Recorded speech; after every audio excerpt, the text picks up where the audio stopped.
kepemimpinan dan budaya organisasi? Oke, kalau menurut abang ya, kepemimpinan dulu.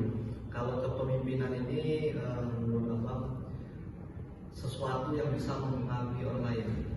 Jadi kalau kita bisa mempengaruhi orang lain itu sudah disebut kepemimpinan.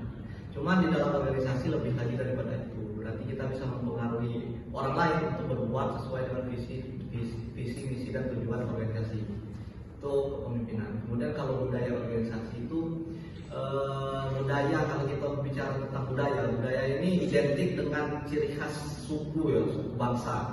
Cuma di dalam organisasi juga ada budaya, namanya budaya organisasi. Artinya budaya organisasi ini bisa disimpulkan adalah sesuatu ciri khas organisasi yang membedakan dengan organisasi lainnya. Mungkin seperti itu gambarannya. Oke, baik, itu berarti penjelasan tentang kepemimpinan dan budaya organisasi. Strategi terbaik apa sih Bang yang Abang lakukan untuk meningkatkan kompetensi kepemimpinan anggota? Kalau strategi ya.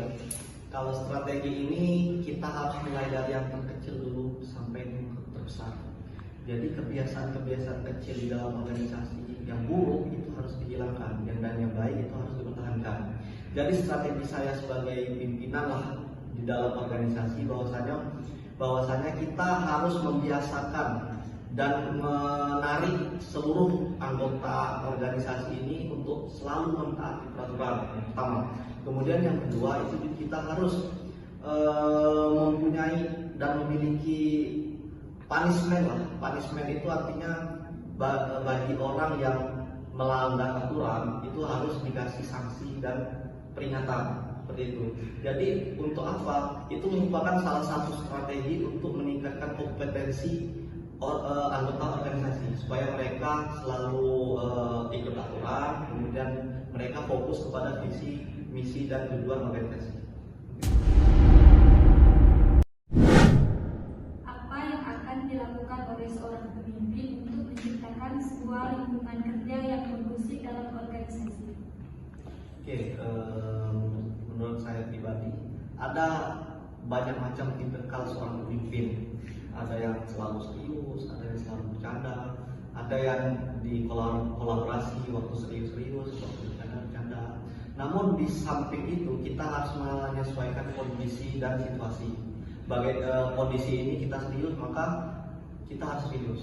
Kalau di kondisi kita harus bercanda, kita harus bercanda.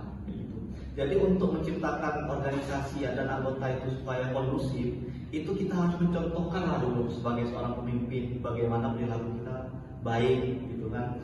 Jadi kita ini sebagai public figure untuk anggota, kita sebagai pemimpin kita harus memiliki public figure supaya yang bisa dicontohkan oleh anggota organisasi.